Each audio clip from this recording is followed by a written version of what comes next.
first one, how to attach column to HPLC system and start up column.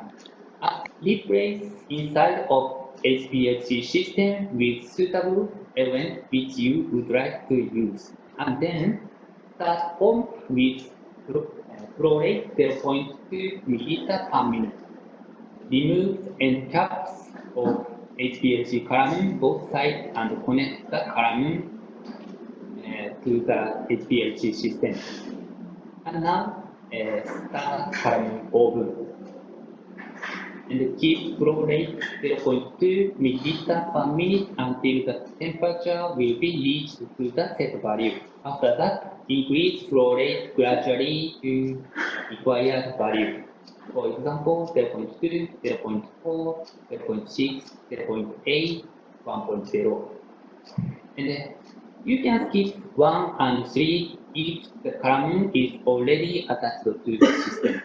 So next one is how to finish HPLC work.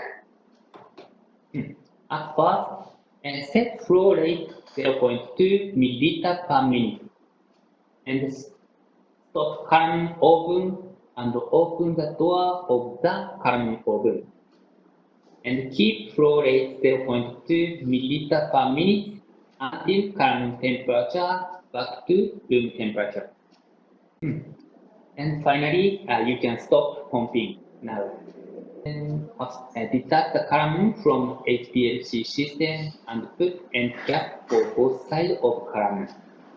And you can skip 5 and keep the column attached to system if you use it again in few days.